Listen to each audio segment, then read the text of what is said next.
বিষয় কালকে দেখলাম নতুন দুইজন উপদেষ্টা সিনেমা দেখতে গেছেন। দেশের জনগণ যখন আলু চাল তেলের দাম অনেক ঊর্ধ্বগতি, তখন তারা সিনেমা দেখতে যান ফারুকি। কি চমৎকার বিষয় না? এবং ফারুকির সিনেমার প্রশংসা করে উপদেষ্টা বানিয়েছে সিনেমা প্রযোজককে, আর এরপরে এখন উপদেষ্টারা যাচ্ছে হলে সিনেমা দেখার জন্য। লজ্জা আর নির্লজ্জা নির্বুধ কতটা হলে এমন হয়? উপদেষ্টা নামে কলঙ্ক করা হয়েছে জাতিকে, এবং একটা নির্লজ্জ জাতি হিসাবে উপস্থাপন করার জন্য সেদিন তারা সেই কাজগুলো করেছে।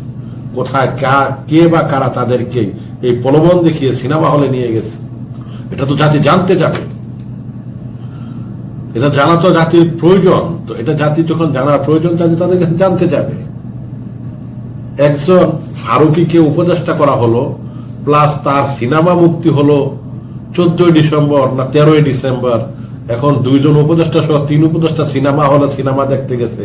দেশের অবস্থা কি? দেশের তো 12টা বেজে গেছে।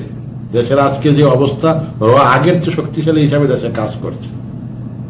প্রথম আলোর বিরুদ্ধে কি কোনো কিছু করা গেছে না? বলা যাচ্ছে। যারা বলে তারা দেশদ্রোহী হয়ে যায়, তারা রাষ্ট্রদ্রোহী হয়ে যায়। প্রথম আলোর বিরুদ্ধে কিছু বলা যাবে না, ডেইলি স্টারের বিরুদ্ধে বলা যাবে না। কারণ কি? ডেইলি স্টার আর প্রথম আলো কি দেশের দুধের দোয়া? স্বর্গীয় নহর পরে এখান থেকে যে মানুষ চুটে পুটে খাচ্ছে এখান থেকে নিচে দিয়ে, তাই তো বোঝা যাচ্ছে। আচ্ছা, যাই হোক, এই বিষয়ে আর কিছু বলবো না। ইলিয়াসের কথা এবং পিনাকির কথার মাধ্যমে এদেশের মানুষের ভিতরে অনেকটা পরিবর্তন এসেছে। মানুষ অনেক কিছু জানতে পেরেছে। আমিও বলবো, যারা আপনারা ইউটিউবার আছেন বড় বড়, আমাদেরকে সেসব জিনিসগুলো জানান, আমরা জানতে চাই। আমি গতদিন একটা বিষয় জানতে পারলাম, 16 ডিসেম্বর আমরা যেটা স্বাধীনতা দিবস বা বিজয় দিবস হিসেবে পালন করে আসছি।